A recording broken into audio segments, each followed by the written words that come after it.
terjadi kekeliruan memahami oposisi. Yeah. Oposisi dilihatnya sebagai satu budaya dan bahasa luar. Ya pasti nggak ketemu dong. Lihatlah oposisi itu secara makna, secara arti. Oposisi kan posisi berhadapan di dalam ketidakbenaran. Jadi kalau orang melakukan pelurusan terhadap sesuatu yang keliru, dia beroposisi. Dia harus melakukan fungsi, menjelaskan, memperbaiki, dan melakukan kebersamaan, menata supaya hidup baik kembali. Ayo bangun Indonesiaku, Pancasila, Pancasila, Pancasila. Semangat Pancasila, Pancasila, Pancasila. Pancasila, Pancasila. Bismillahirrahmanirrahim. Assalamualaikum warahmatullahi wabarakatuh. Salam Pancasila progresif revolusioner. Salam. Balik lagi tidak bosan-bosannya dalam catatan Bung Apek Saiman pada pertemuan kali ini. Beliau masih tetap setia menemani kami dalam Komju TV. Gimana Bung Apek Saiman, sehat? Sehat. Alhamdulillah. Yang penting harus sehat dulu. Iya. Karena yang penting utama itu sehat. Betul. Abang ini dalam setiap catatan-catatan itu selalu konsisten menyuarakan tentang kepemimpinan negara dan selalu terdepan. Kita pertemuan pertama kedua kemarin itu terkait darurat ya Bang ya. Ternyata saat ini ada PPKM darurat. Ini apa mereka mendengar kita kali ya? Jadi sebenarnya kan darurat itu koruptor ya Bang ya?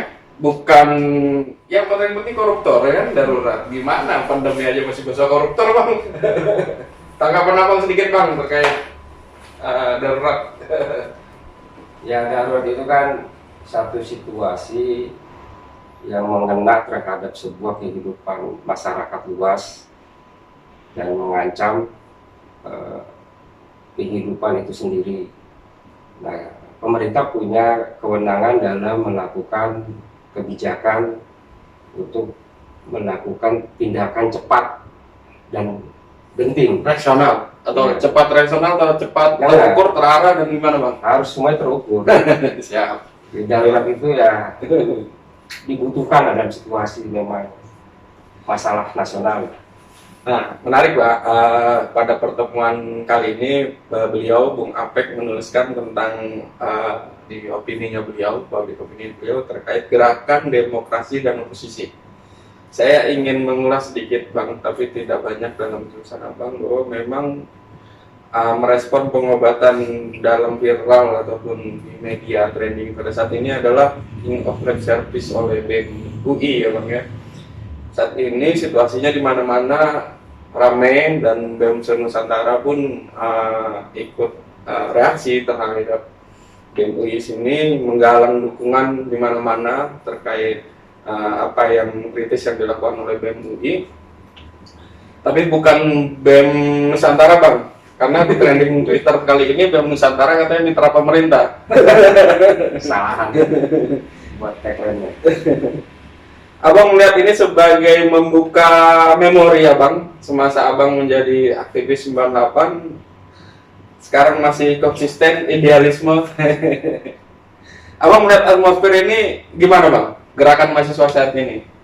Ya kita bersyukur ya pada saat BEM UI mengeluarkan sebuah gerakan dan manuver menobatkan Presiden Jokowi menjadi the king of lip service. Nah, itu mengingatkan dan membangun semangat baru yang akhirnya pesimis kita terhadap tren pragmatisme global, sehingga kampus menjadi sebuah lembaga kursus besar. Oh, khusus. Ya, jadi kampus sampai kampus saja yang harusnya menjadi bentengnya kontrol kehidupan bangsa, iya. itu nyaris sudah nggak terdengar. Semua kehidupan begitu sangat oportunis, pragmatis, sampai ke gerakan mahasiswa. Nah, kita menyambut baik dan alhamdulillah dengan tindakan kawan-kawan mahasiswa yang diwakili oleh BEM, yang kemarin momen BEM UI melakukan sebuah peristiwa kritik terhadap presiden, menghilangkan rasa pesimis kita kalau kampus itu telah mati dari kehidupan gerakan intelektual. Jadi menolong sekali karena memang sejarah peradaban dunia dan Indonesia sendiri itu tidak lepas dari unsur kampus yang diwakili oleh mahasiswa. Jadi kita menyambut dan mendukung gerakan mahasiswa BEM se-Indonesia untuk melakukan perlawanan. Dan kata perlawanan itu adalah bukan melakukan tindakan makar, tapi tindakan kecintaan untuk menyelamatkan para bangsa dan negara. Ya. Karena di media juga BEM MSI yang merespon, BEM seluruh Indonesia merespon memang melalui tata krama apapun juga sudah dilakukan gitu. Hanya saja memang sulit ditanggapi. Nah, Abang melihat atmosfer sebagai gerakan mahasiswa saat ini dengan saat itu ada perbedaan, persamaan atau bagaimana, Bang? Prinsipnya sama, hanya setting aja yang berbeda. Situasi zaman, keadaan kan wajar. Soalnya nggak mungkin dia absolut. Artinya dia dinamis. Namanya kehidupan lahiriah kan berkembang. Tapi kehidupan batinia itu dia absolut. Dari zaman awal manusia diciptakan sampai nanti yang terakhir. Itu namanya idealisme itu harus sama. Jadi saya melihat gerakan yang dilakukan BEM itu adalah sebuah kitohnya yang menjaga elan revolusi dalam melihat tanggung jawab terhadap bangsa dan negaranya. Artinya secara prinsip, semangat, dan intelektual itu sama. Hanya perbedaan teknis lah dulu, suasana dan suasananya kan berbeda-beda. Hal-hal yang nggak prinsip lah. Prinsipnya adalah mahasiswa bergerak saat negara mengalami sebuah tindakan yang melakukan otoritarianisme. Nah itu mahasiswa harus bergerak. Nggak ada alasan karena itu tanggung jawab intelektual. Karena itu adalah tanggung jawab dia sebagai pemimpin berikutnya. Tidak dibiarkan hari ini pemimpin melakukan sewenang-wenang. Jadi itu mahasiswa harus bergerak ya, tidak bermitra ya Bang sebenarnya. Itu industri. Itu penyakit kapitalisme itu, jangan mitra-mitraan. Pokoknya ntar bahaya kalau gitu. BEM seluruh Indonesia menyatakan siap melakukan aksi turun jalan, Bang. Catatan dukungan terhadap tindakan-tindakan BEM UI. Memang catatan kami di BEM seluruh Indonesia ini, BMX ini sebagai kontrol pemerintah ini konsisten betul, di mana kebijakan undang-undang kita kerja mereka turun bahkan memberikan statement untuk keluarkan Perpu 8 kali 24 jam, tapi ini udah lebih lama. Terus juga terkait itu kan masih tidak percaya gitu kan, karena di awal pandemi masalah ekonomi sampai sekarang kan tidak terselesaikan. Dan juga pandemi juga malah lebih buruk lagi gitu. Jadi beliau BMS ini konsisten betul. Tanggapan Abang nih Bang, sebagai tokoh aktivis gerakan 98 seperti apa Bang? Ya apapun ya, sekalipun negara dalam keadaan bangkrut, negara dalam keadaan sakit, kebenaran itu disuarakan. Nggak bisa diam. Karena itu pantang bagi seorang yang dididik secara intelektual. Intelektual itu bukan baca dan ngerti satu pemahaman teks. Iya benar. Intelektual itu adalah tindakan nilai-nilai kebenaran yang diwujudkan. Jadi kata intelektual itu direpresentasi kaum terpelajar. Jadi kaum terpelajar itu sebagai contoh wujudnya orang intelektual. Tapi substansinya siapapun dia yang tidak berstatus formal adalah yang bisa melakukan tindakan kebenaran, memperbaiki keadaan itu intelektual. Sekalipun tidak dilakukan oleh kaum pelajar atau mahasiswa atau dosen atau para ilmuwan. Jadi kata-kata intelektual itu harus diluruskan. Dia adalah tanggung jawab dirinya atas satu pemahaman yang dia ketahui akan kebenaran. Tiba-tiba di kenyataan itu dibelokkan, dicemarkan. Nah, harus turun. Nah itu yang intelektual.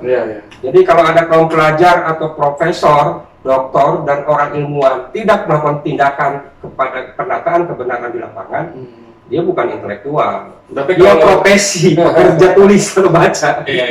Tapi kalau diarahkan Bang, gitu, menurut intelektual pemahaman, ya kan gitu, jalankan ya bagaimana fungsi sebagai sains, sebagai ini ya. ya bagaimana melakukan kegiatan, melakukan program kan gitu. Ya jadi industri, jadi masyarakat industri, jadi masyarakat robot. Kan bertolak belakang dengan manusia sebagai masyarakat intelektual, masyarakat berakal. Jadi kalau orang kemudian rutin seperti robot, maka dia kehilangan fitrahnya. Jadi kalau orang sibuk rutinitas oleh alat-alat pekerjaan, melupakan nalar sosialnya, nalar kemanusiaannya, keadilannya, maka dia dengan yang dipegang alat kerja itu nggak ada bedanya. Yang dimaksud oposisi abang ini sebagai alat sekalian bekerja, dia juga mengontrol bang ya, Oh iya. memperbaiki. Jadi kasih penjelasan sedikit bang dari oposisi, Nah. karena di benak masyarakat juga melihat ya politik nih kan. Nah itulah manipulasinya sebuah paham kebangsaan yang kemudian kata oposisi sampai detik ini kan belum diterima dengan baik. Karena terjadi kekeliruan memahami oposisi. Oposisi dilihatnya sebagai satu budaya dan bahasa luar. Ya pasti nggak ketemu dong. Lihatlah oposisi itu secara makna, secara arti. Oposisi kan posisi berhadapan di dalam ketidakbenaran. Jadi kalau orang melakukan pelurusan terhadap sesuatu yang keliru, dia beroposisi. Dia harus melakukan fungsi, menjelaskan, memperbaiki, dan melakukan kebersamaan, menata supaya hidup baik kembali. Nah, oposisi itu penting. Nah, inilah resikonya di negara Indonesia. Akhirnya negara yang dikenal tata krama, tapi sangat sadis luar biasa. Kemudian orang yang ingin bersuara, kemudian dianggap itu adalah instabilisasi. Dianggap misalkan makar, dianggap akan melakukan sebuah pengkhianatan. Padahal tidak. Nah, harapannya kita ingin negara ini sudah mulai dewasa, melihat sesuatu itu dari makna, seperti oposisi. Nah, kalau posisi itu dilindungi oleh sebuah konstitusi, maka semua yang berjalan itu kan dijamin bahwa memang kebebasan berpendapat itu dilindungi oleh hukum. Tapi kan secara institusi, secara konsep, kan masih diskriminasi. Iya benar. Nah, oleh karenanya ke depan format politik dan budaya kita harus sudah mulai diterimalah satu konsep oposisi yang itulah menyelamatkan bangsa dan negara. Nah, bagaimana bang secara ini menyadari ini kita sebenarnya terbentur oleh keadaan seperti itu? Ya, saya kira itu kan konsekuensi perkembangan dari teknologi industri. Jadi kan segala sesuatu dibuat mudah, praktis. Pekerjaan yang dulu dilakukan oleh banyak manusia kan diganti dengan alat. Nah, sekarang sama. Pekerjaan menyampaikan kebenaran itu disampaikan oleh buzzer. Jadi nggak apa-apa lah, kita lawan aja sekalian buzzer-buzzer itu dengan konsisten menyuarakan kebenaran. Toh pada akhirnya kita harus berpegang yang benar adalah yang menang. Nah, kekalahan kaum kebenaran itu adalah ketidakkonsistenan kaum kebenaran. Jadi selama orang berpegang pada kebenaran, pasti dia menang. Terus ada orang benar nggak menang, dia nyerah. Jadi kalau selamanya kita konsisten, kan? jadi buzzer itu kan memang nggak bertanggung jawab. Orang dia profesi. Iya, profesi. Nah, dia jasa. Nah, artinya apalagi seperti itu. Nah, harusnya orang-orang yang punya keyakinan itu menang. Jadi lama-lama juga akan terkikis. Nah, kalau kaum perubahan bersatu, bergerak, menyuarakan Indonesia yang lebih baik melalui media sosial, baik langsung, saya kira tidak ada masalah. Bagaimana itu bang? Kan opini digiring bang. Jadi rakyat juga kan cenderung kan tergiring opini itu bang. Bagaimana melihat kesadaran ini? Sulit kan? Atau nah, ada satu istilah selain tidak konsisten, kekalahan orang kebenaran. Nah, kedua itu adalah kita harus yakin seburuk apapun ditutupi akan ketahuan. Walaupun di by setting gitu. Ya dulu ya rakyat sama rakyat nih. Enggak bakal. Karena apa? Buzzer kan. Nah, karena dia berteriak kan di alat kerja. Ya, tapi kan buzzer sendiri dia juga reaknya juga kan ke masyarakat. Sehingga masyarakat oh iya bener juga ya, ternyata sudah seperti itu kan impactnya besar. Ya, kan? intinya steril tadi. Kalau peneriak pembaharu juga berkepentingan, saya kira kan maling ketemu maling. Hmm. Di sana dibayar untuk melawan kaum pembaharu. Kaum pembaharunya punya kepentingan yang sama, tidak tulus. Ya saya kira itu mah maling ketemu maling. Udah biarin aja. Jadi kaum pembaharu juga harus steril. Murni menyuarakan pembelaan rakyat, bangsa dan negara. Nah kalau menyimpang, ya jangan kamu nanti mengaku-ngaku bener kalah. Kalau pembaharu muncul sebagai capres, Bang? Saya kira kaum pembaharu sebagai capres itu darurat. Kemunculan orang kebaikan muncul ke publik itu karena darurat. Situasinya tidak terkendali. Akhirnya alam menentukan dia tampil. Jadi pengiringan opini itu jelas, Bang. Di media ini sangat jelas terasa bagaimana kuat-kuatan di media digitalisasi itu. Dia yang kuat, dia yang punya banyak pengikut, masa dia yang menjadi opini.